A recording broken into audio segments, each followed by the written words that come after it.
It's me, Dr. Guerra, and I'm here with Odalys Jasmine this week. Yay! Super excited to have her on the show. Odalys is a fellow Central American and podcaster. Her podcast is called Hella Latino. So I'm super excited. She also works for TikTok, so that's exciting too. Oh my goodness, she has all the tea. Hi, Odalys. Welcome. Tea here, No, but but I'm in the tea. It's brewing. I see it. Oh, it's piping hot. Yeah. That's so funny. Awesome.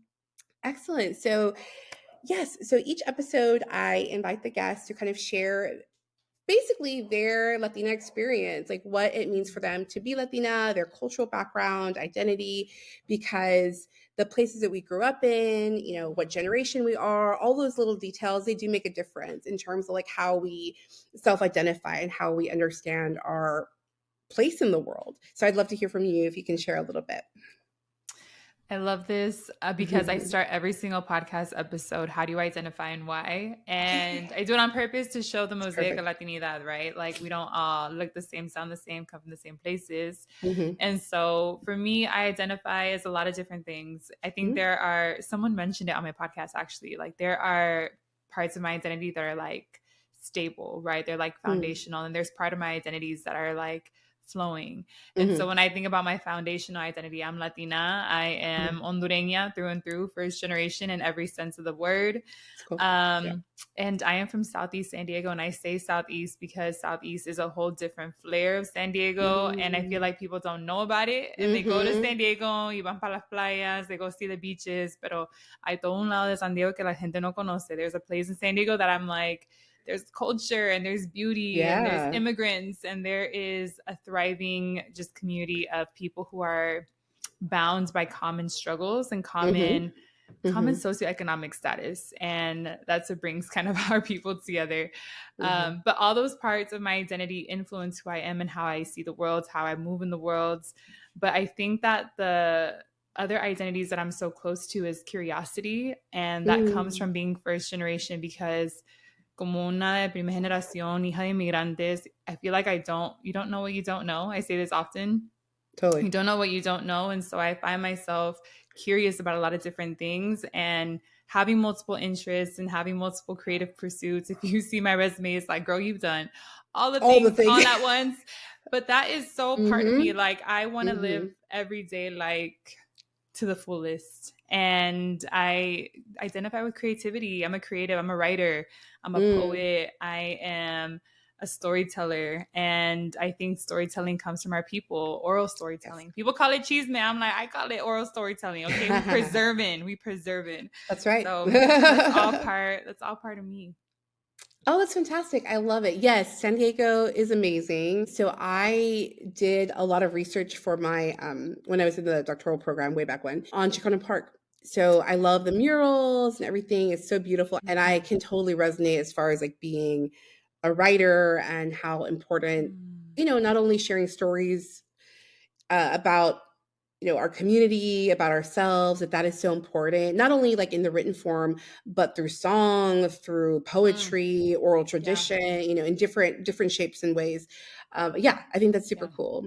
Amazing. Very cool. So you're from Honduras. That's fantastic. Hondureña, la costa. So I mean, even talking about identity, right? Like there is a difference in Honduras. My family is from the Caribbean coast. And so a lot of our food, the music we listen to, el rebane, like how we are as a family, it's very much that coastal Caribbean flavor. And I always say that because I think that even within our own countries, there's so much diversity that people don't know about. And Honduras has de todo, tiene de todo. And so my family's a mezcladita de a lot of different things, but we identify so much with our Caribbean and our coastal kind of side. And so that is a big part of the culture. So catch me with plátanos and aguacate every day. Yes. Oh my God. Y maracuya. Oh it's so all the time. Good. It's so good. I remember like as a treat, my grandpa would bring, randomly, like he would bring plátanos con crema y frijoles as a treat. Like, oh my God, so good. I feel like una baleada. Oh. Yes. Oh my gosh. There's so much good food. Like so much good and food. It's terrible for you. And you cannot be on a diet being in this well, family. But nos cuidamos.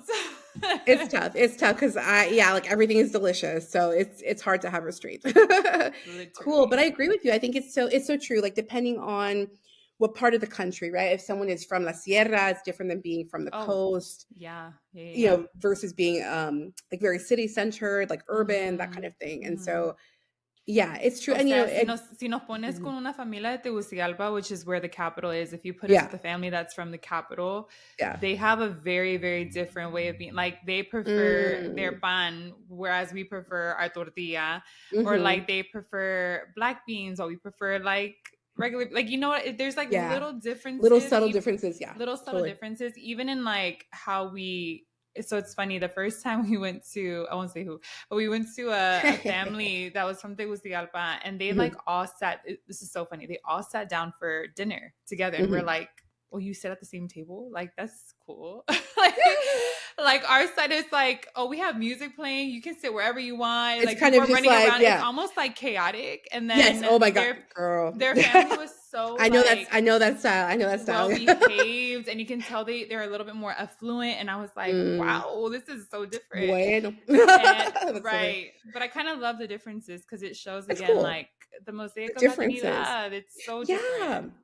different. And to your point, so I feel like in general, right? Central America, I do go hard for Central America, especially with everything going on right now. I'm Yeah. teaching like courses. So UCLA has our department is Chicanic Studies and Central American Studies, right? And that was a hard Mhm. battle. That's a whole different conversation. Girl, As far as like let's not go fighting to there. get yeah, I'm like, let's not go there. literally fighting to get Central American Studies included. Anyway, so Hmm. I do go hard for Central America in general, and that's the thing is like people assume, right? People assume that there's nothing going on there, like there's no food scene, there's no art, there's no. It's like, excuse me, right? Like in other words, like the way that Central Americans are portrayed, it's so limited. And unfortunately, it's so Yeah. negative too. It's like, we are so much more Latin Americans, Caribbeans, etc. In general, Yeah. like we are that Yeah. really it means so much to me and I think it's so important like we are so much more than what people are Yeah. seeing on the news, the crap that people are, spreading, the lies basically. The lies. It's All the wild. lies. That's a Yeah, big part of it's my platform, and it's a big part of why mhm. I started the podcast, because I think there's so many stories about us, and Mhm. when you believe and internalize those stories, you start to run away from your roots or feel like your roots are holding you back. And that happened Yes. to me. Like I went into the space for the first time. When I say the space, I went into college Mhm. for the first time. I was like meeting these people that were coming from these really great jobs and families. And Yeah. now that I came from an amazing family, but we didn't come from economic or even network opportunity. Like Right. I knew my church, and my church The was popping, privileges. but like, Yeah. Yeah. but I didn't Mhm. know people that were in these offices. And I thought every person in an office was rich. Like I really looked at this space that I was in, like, oh, if I want to make it, I have to be like them.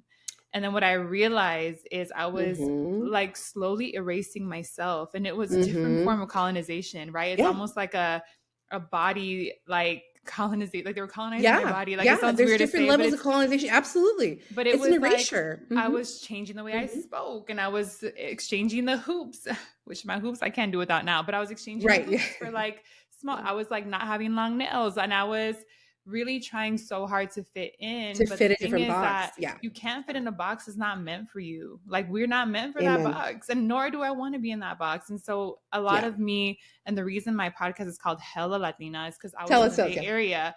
I was in the Bay Area while I was kind of going through this like almost identity crisis where I Mm.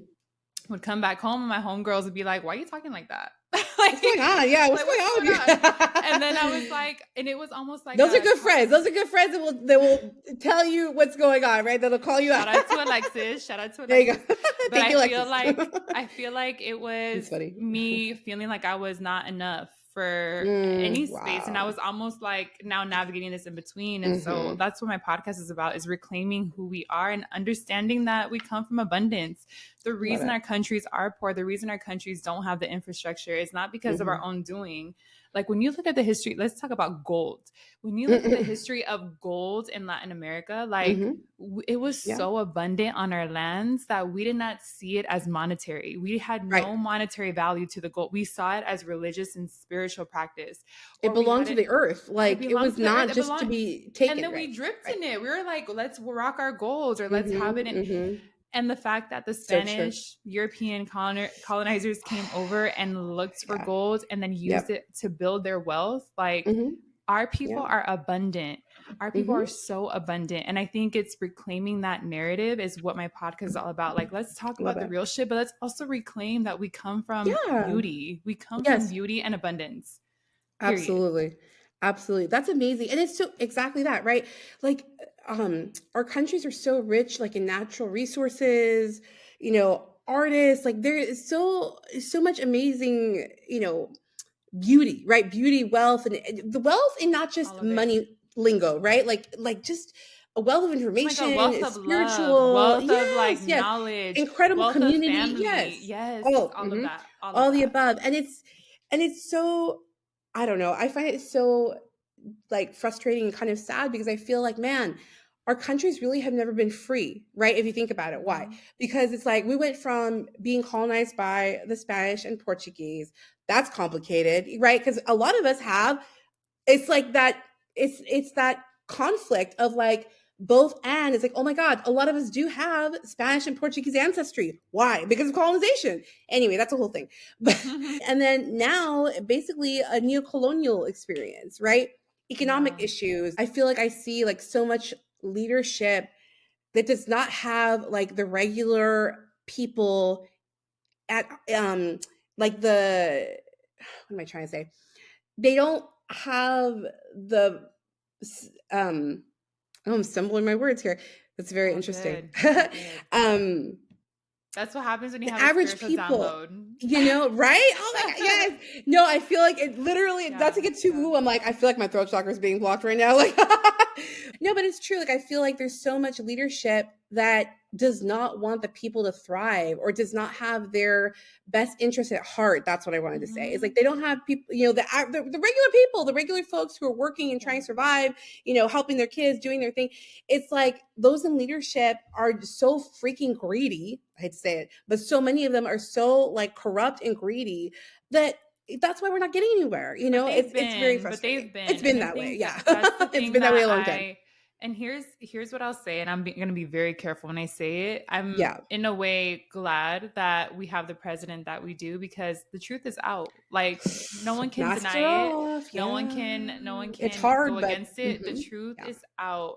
Yep. This has always been a thing. And I think as Latinos, it's always been happening. Deportations never stopped. Like deportations, whatever party was there, deportations were happening.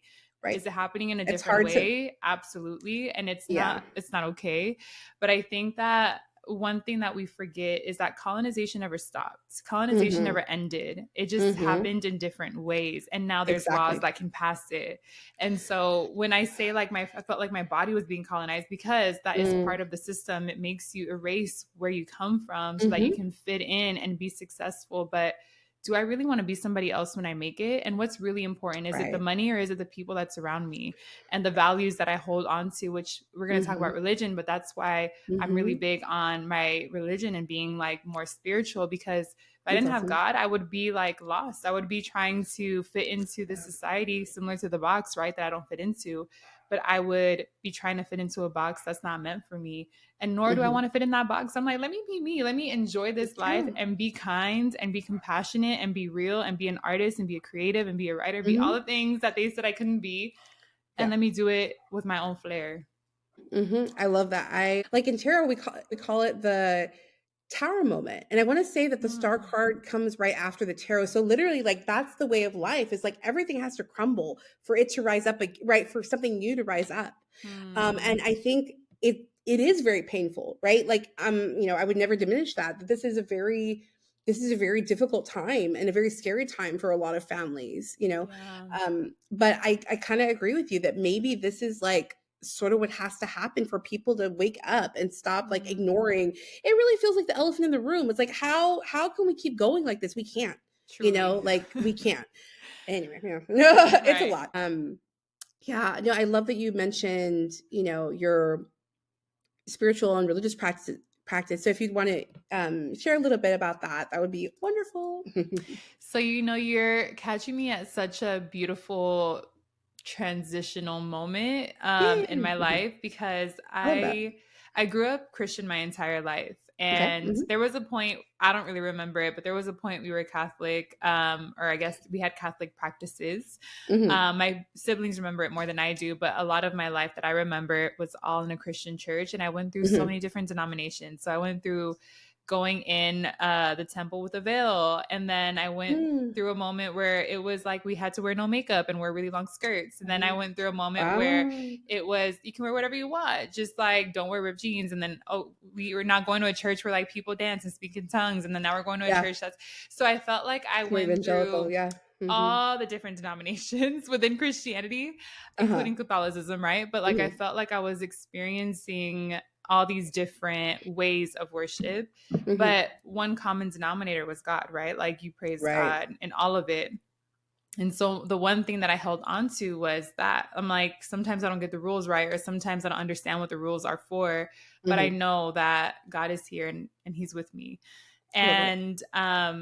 And there was a moment when I was 11 years old when we lost our home. We were homeless for a while. And those are the Oh. moments I feel like I felt God the most because our Mm. family was in heavy prayer all the time. And it Yeah. was a moment of kind of like spiritual awakening and spiritual, Mm. like you had to have we had to You have had to have had faith. a lot of faith, like that God was Yeah. going to take That's us really through that hard. moment. Yeah. And I think that's why, as much as I was confused, because I was young enough to like understand what was happening, but I was also young enough to be a little naive. But Mm. there was a part of me that felt like God got us, like, we're gonna make it. And there was I sometimes joke that positivity stemmed from a place of trauma, but I'm glad that I have this like positive mindset because I think that there's a saying in Spanish, si Dios contigo, ¿quién contra ti, right? If God is with you, who Mm. against you? Beautiful. And I Yeah. think that was so ingrained in me that when I was 11 years old, I was like, well, God got us. Like, we're going to be okay. Yeah. And so fast forward, I was in college, and part of the erasure, right, Mm. was a lot of people that were around me were atheist. And they were like, Um. oh, well, if you're like educated, you know that this is not real. And I was like, really? And The I think that I was like, irony. there was a Yeah. part of me where I was away from the family for the first time, where I was kind of in an exploratory, like, well, what does faith look like to me? Because I'm not going to Yeah. church, but I would go to church and not feel like the same kind of feeling I had when I was younger. And it Hmm. was just me feeling like it was a different journey that I was going on. But it felt like at the time I was kind of in a worldly phase. And I'm like, well, maybe I can not go to church and see what happens. And so I Hmm. felt myself kind of drifting from my faith, always knowing God was there, but feeling like I'm not ready for you. Hmm. I'll be And back I was, later. Yeah. but it's not like, that was younger me feeling like, okay, Yeah. well, I'm just going to take a little break, and like not knowing that it led me in a path where it was a lot of ups and downs, and it was a lot of Mm. like trials and tribulations. And I didn't have a place to go to when I was in those moments because I felt like ashamed, like, oh, I can't go to church Yeah. now. Like, I can't go to church and be that person that's like only in church when I need it, when I need God, like I need you to come through. So for me, it was always a journey. But now where I'm Hmm. at in my life, Yeah. it's so funny because I prayed for so long, like, God, like send me, like, bring me closer to you. That's been my prayer. Like, bring me Oh, closer to it's you, beautiful. whatever that means, because I love it. Christianity and the way it's practiced in American society is really twisted. It's really backwards. And I always felt disconnected from it. And Yeah. so I've been actually going back to my source, and I've been reading. So I'm reading a lot of Good for you. spiritual text, and I'm Good for you. reading like everything from the Torah to the Bible to, well, Torah is Love part of the Bible, that. right? Right. Right. Good. Yeah. Reading the Bible, and Hmm. then also reading the Quran and understanding these Abrahamic faiths. Like, where do all these faiths come Hmm. from? And so I'm telling you that Awesome. you're catching me in a really beautiful moment because Yay. I'm understanding for the first time for myself. And this came from what's happening in the world right now. I think to Hmm. understand what's happening in the world, you have to go back to spiritual texts. And to Yeah. understand spiritual texts, you really have to be one with God. And so I've been in a place of religiously practicing, praying every day and telling God, like, God, please help me and guide me as I'm studying where our faith comes from. And so that's where I'm at. That's amazing. I love it. No, that's fantastic. It's great. It's great. You know what? I think so. It's interesting, like, right? Like and this is very common. It's, where a person will not really believe or not really into church, not really into faith, but when they have a big exam to take in school, or when someone's really sick in the hospital, please God, true or not true. And again, I'm not shading anybody. We've all been there, right? Like, we're human, et cetera, et cetera. Just like a little shade, but a little shade, but not shade, right? Like I get it. You know what I mean? Like, I get it. Like, we as human beings, let's be real. As human beings, we do hold a lot of that, like, ego and power, and like we feel like we're the boss of everything, right? Until we're not. You know what I mean? Until we're not. And so I don't know, man. Things like, for example, like natural disasters. Nothing puts people in their place quicker than a natural disaster. Like, girl, I'm sorry. You know what I mean? Like, you'll, as we get to know each other, I say it plain. You know what I mean? Like, I feel like we're in a time and a place where, like, we don't have time for, like, dancing around an issue or kind of like sugarcoating thing. I'm like, no, man, give it to me raw, just whatever it is. Like, no, I mean, 100%. I think you need, like I said it earlier, like, to understand what's happening in the world, all over the world, is to understand spiritual texts and to go back to biblical times, to go back to spiritual times when the prophets were around, when God, like, chose Abraham. Like, I think we need to go back to the source, because we can understand what's happening right now a lot better. And here's the thing, like, I used to fall into this trap of, like, oh, I'm spiritual, I'm not religious. But I'm like, to be real spiritual, you have to be religious. Like, this is the example that I used, and I literally just talked about this the other day. But I said, if you want to get closer to God, you have to yearn for it. You have to yearn to get closer to God, to your creator. And to get closer to your creator, to get closer to that relationship, you need to religiously practice it. The example that I give is my goal. I want to look good. I want to look good. I want to feel good. And I go to the gym for that. And I have a goal. And so I go to the gym 5 times a week. And when I'm not at the gym, I am eating healthy. I am, like, religiously about my diet. You're committed to your health. Yeah. Right on. That's the thing. I religiously do it. And the thing, it's important to you. If you want to just, like, even to bare minimum, like, if you want good teeth, you brush your teeth every day. You gotta brush your teeth and floss. You do that religiously, right? You're not just like, oh, it's spiritual, I'll do it when I get to it. But it's like, no, you really have to. Consistency. No, it's true. And this is not judgment. It's more so, like, don't fall into this trap where there's no accountability. I think that's a big thing. That was me. Totally. That was me in college. I'm like, I'm spiritual, I'm not religious, but I was like, that was me not wanting accountability, because I wasn't really doing anything to get closer to God. I was more so like, I know you there. Okay, I'm gonna do this something. Bye. But it was like it was almost like a shame that I was feeling, and a lack of accountability that I had, because I didn't want to be accountable. I'm like, I just want to do my thing. You know? Yeah, I mean, I totally agree with you. I think that's been, like, over the years and the process and things like that. I'm grateful that God, at least the way that I see it or believe, that God is very forgiving. That God is incredibly extraordinarily forgiving. I say this a lot. I'm like, God don't need us. We need him. Like, God don't need us. But true. He is so loving. He is so compassionate. He is so merciful. He's so forgiving, like, all of that totally. And more. 100%. Totally. Yeah. And so I think, I do feel like that's a big part of our human journey is just that, right? It's to stumble, to fall, to ask questions. Like, it's literally our journey. That's what it means to be. I do feel like we are spiritual. Like, our true essence, we are spiritual, right? We're spiritual beings. And this is just, 100%. A vessel, how we use that, like, terminology, right? It is. So, which in addition to that, like, we also have to take care of this vessel, right? Like, we still have to take care of a health. It says it in spiritual text, take care of your temple. Like, take care of your temple. And I say that all the time, like, the way that you take care of your surroundings, even, like, what you're around, like, it's all temporary, but the way that you take care of yourself, the way you take care, it's like spiritual hygiene reflects outward as well. Like, once you're good, your office is clean, your kitchen is clean, your Yeah. things are put away, your things are in order. There's almost like a order and There is an cleanliness that order. comes. There And is a divine it's order totally. beautiful. It's you move with a lot more kindness, a lot more Mhm. compassion. And I think back to like my days where I was like I had drifted away from my creator.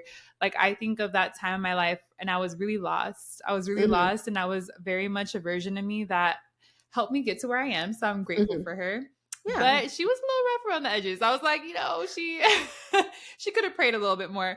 But I think that there's like moments that I think back to when I was kind of like in this lost place, and a part of me is still in a lost phase. Not lost in the sense of like I'm spiritually lost completely, but Mhm. I think I'm like in this beautiful lost of like curiosity and like understanding and knowledge and Mhm. enlightenment.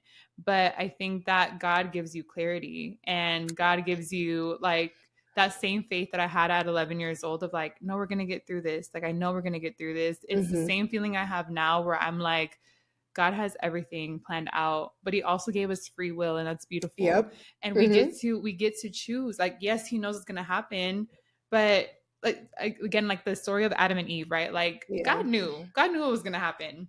Mhm. But that doesn't mean that Adam had to choose that direction. You know what I mean? It still Mhm. meant Adam had a free will. He could have said no to that apple. He could have. He still gave us free will. So I Right. think of that. I think of that, right? I'm like, God is the best planner. He has everything laid out perfectly, Mm. divinely, but he still gave us access to our free will and We still have access choices. Yeah. to move the Everybody way. got And that's choices. beautiful. And that's Yeah. beautiful. That's like a beautiful Yeah. thing to know like God got me and I also can move accordingly. Mhm. Mhm. It's so true. Yeah, I think about I think about all the things that have happened, especially in the last like 5 or 6 years.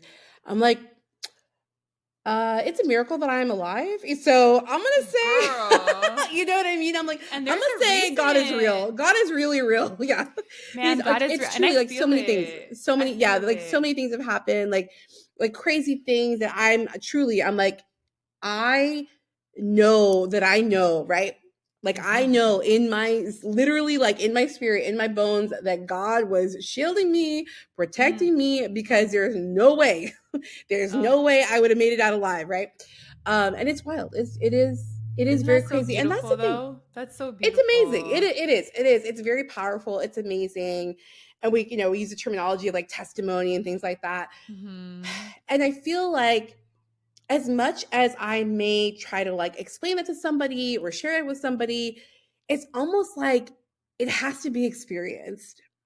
You know what I Mhm. mean? Like it's Yeah. almost like a person has to experience it, or even like a taste of that, because you know Yeah. I can tell what's happened to me all day, every day, and 1,000 times.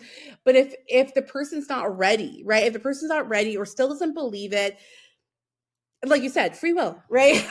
And It's that's free the will. thing. And that's the Yeah. thing that I like. People ask me all the time, like, what are you? Like, are you Christian? Are you Catholic? Are you this? Are you that? And I have a hard time answering because I'm still in this process of enlightenment, right? But I Yeah. think that I have always been really careful of being performative. I've never wanted Mm. to be like, "Oh, I'm Christian, yeah, The but labels, I yeah. don't go to church. I don't really do Sure. like, I've Yeah. always been fearful of just saying a name to say it Mindful of that. and Mhm. Good for yeah, you. and like Yeah. if you want to label me something, I'm like, you can label me Christian. That's definitely what I think I relate to the most. But Yeah. I think that I speaking of religion, I think that sometimes you get caught up in the right way to do things and Yes.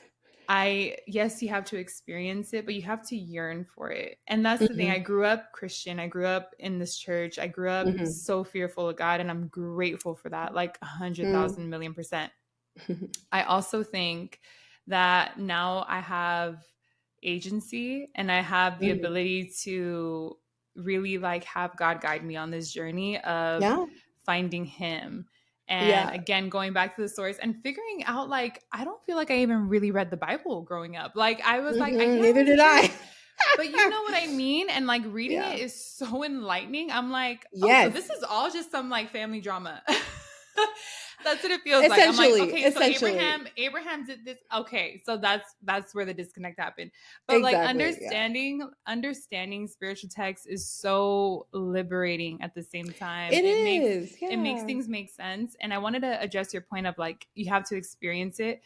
I Hmm. think first you have to yearn for it because Yeah. sometimes a lot of us don't go through an experience that either is traumatized, like like yes, I was homeless and I was like able to connect with God in that way as well, but Yeah. I think sometimes like now in my time, my life, I feel like I'm yearning for him in a way that I've never It's yearned for beautiful. God before. And I think that that's why I'm so careful of being performative, because I'm like, God, like, Hmm. I'm still in this process of getting to know you and getting to know Hmm. like your text that you blessed us with. I'm like Hmm. getting to know you slowly. And Yeah. so it's almost like, am I ready to call you boyfriend? It's almost like that. It's almost like, am I ready for this? Oh my But it's gosh. really I love like it. allowing myself to be guided. But Yeah. I say you have to just yearn for it, because when you yearn for it, you realize that fear and faith Hmm. are working in opposition. Hmm. And if you, Totally. I mean, they both are the same thing. Like they both require you to believe in something you don't see. And Hmm. so back to 11-year-old me, who inspires me a lot, like 11-year-old me Oh. who was in that moment, who was like, I could be really scared. Like I could be really scared because I could not have a home for as long as Mm. however long, and I could be in a situation where my family's like destroyed and broken and I'm the youngest one kind of seeing everything unfold. I Yeah. could be in a place of fear, but 11-year-old me chose to be in a place of faith. And so that's how I It's feel like I'm beautiful. approaching life now. I'm like, 11-year-old me knew. She's like, okay, like we gonna lean into faith, because Hmm. if you don't, what's the alternative? Just live in fear. And especially right Hmm. now in the world that we're living in, and sorry I'm Hmm. yapping, but No, no, this is amazing. in the Hmm. world that we're living in right now, it's so easy to lean into fear. It's so easy to Absolutely. like collapse under chaos and collapse and just be like, well, no quiero hacer nada. Like I just want to be like, wrapped up Yeah. in a blanket y no hacer Yeah. completamente nada. Hiding in bed forever. Yeah, exactly. But I Yeah. think when we lean into faith and we know like God put us on this planet at this time for a reason. Mm. And Right. the word that you use, we are a vessel. Like our Hmm. bodies are a vessel, our voice is a vessel, the Hmm. place that we're in, the community that we're in, it's a vessel for us to do good, to do Hmm. better. And I think that if we don't have faith, like man, we can lean into fear and lean in all the way, and Yeah. it really messes up. It's so true. Oh my gosh. Yes, that's so well said. And it's so true.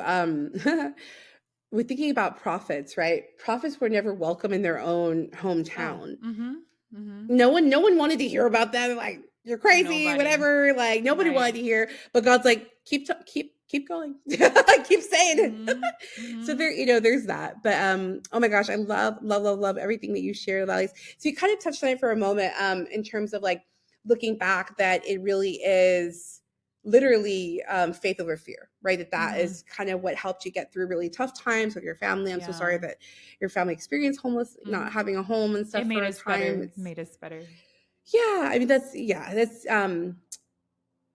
intense. You know what I mean? Like it's definitely like an Mhm. intense Oh moment. yeah. But yeah. But I was gonna ask you, like, is there any other kind of like, yeah, like other advice you'd like to share to young people today? Because I feel for young people today. I can't imagine. I cannot imagine being My lord. in middle school or high school right now. Oh Lord, have mercy. It's brutal. Like it is just a brutal time. Mhm. Not to say we had it easy as pie when I was in school, but like it just this. It's getting like ever more intense. I feel like there's just like Mm. a lot of added pressures, a lot of I don't know, unnecessary A negativity, lot. however you want to call it. But Anxiety. A lot of anxiety in young anxiety, people. yes, Mhm. yes. Yeah. Is there advice you would give like young Latinas today? Oh, young Latinas. A few things. One, Mm, the first thing that comes to my mind is I think in a world that thrives on hatred and thrives mhm, on chaos and overworking you so that you feel exhausted to do anything. mhm, I think in mhm, a world that thrives off of capitalism and colonialism and mhm, all of those things, I mhm, think this now more than ever is when we need love. And not to sound like Yeah. kumbaya, like let's all love each other. It's deeper Yeah. than that. It's Love deeper and than that. light, I you think know. no, Yeah. it's not. No, it's I definitely not get that. I get you. I get you. Yeah. I'm I like, get you. I totally know what you mean. I'm like Yeah. definitely not that energy. But I think love is really what is missing right now. Love for the Hmm. neighbor, love for, and Yes. Oh my God. if you go back to these spiritual texts, that's what it's all grounded in, is love for your neighbor, Love of compassion neighbor. for your neighbor, Yeah. love for the family, love for your Mm-hmm. community, love for your people, love for the people who don't look like you, Mm-hmm. who may not like come from the same places, but like we have the same struggle. What did I say about Southeast? Like Southeast Yes. had a bunch of people who were Yeah. all different colors and sazones, but we had a common struggle of socioeconomics. So we were Mm-hmm. able to just be there for each other. Yeah. And La Vecina, the neighbor, always came over with sugar and we always gave her coffee. And there was a mutual Sweet. exchange of love and kindness. Yeah. And I think that love is missing. And if you think about what love is, God is love. And I think Mm-hmm. that's what's missing is God. And Oh, I really encourage young amazing. people to tap into their divine, tap into their source, tap into their Mm-hmm. creator, and embody love, embody compassion, so that when people see you, they see the God in you, they see compassion, they see love, they see Mm-hmm. kindness, and they see a world that they want to be a part of. That's one. Amazing. Speaking of love, I think that whenever there's hard times, there's still love for romantic relationships or relationship with your friends. I Mm. think that Yeah. a lot of young people, including my generation, I think there's a lot of people struggling with love and connection, Yeah. and Oh in a yeah. world The where it's dating all, scene. Ooh. when it's Hot all mess. digital, Hot I think, mess. Yeah. girl, but I think in a world that's all digital and that's supposed to make us more connected, we are more disconnected than Disconnected. ever. Yep. And I think Yep. it comes back to connecting to self, connecting to your divine, and connecting with Mm-hmm. people. Like, put yourself out Like there. actually Like, connecting to people. Yeah. connect with people, and don't make it Yeah. a checklist. Don't make it like you have to be 6'5", you have to be this, you have to be Oh that. Lord. Like, just put Looking for a yourself man in out there. finance. Like, Girl, like even in hard times, people are loving each other. So right. love. Yeah. Last Amazing. thing I'll Oh. say is if your art is not disrupting, if it's not making some movement, some noise, and I'm not saying Mm-hmm. like, oh, you have to have 2 million followers. Like I'm saying if it's not disrupting something, then it's adding to the narrative. So what narrative are you putting out there? And so Mm-hmm. I say that because Latinas, I think we are in a trap sometimes about who we Mm. are, what we're supposed to be doing, how we're supposed to Wow. be Latina enough, and how we're supposed to be a woman, Right. una mujer.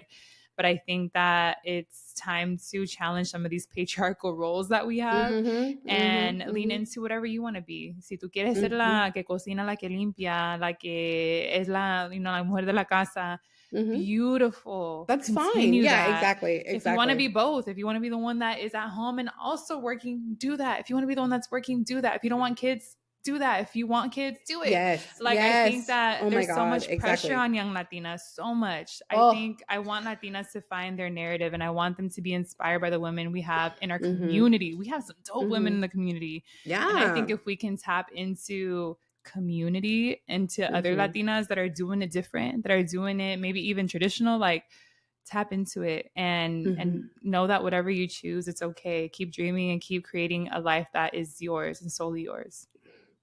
Beautiful. Oh my gosh. I want to echo that 10,000%. And I really want to encourage people.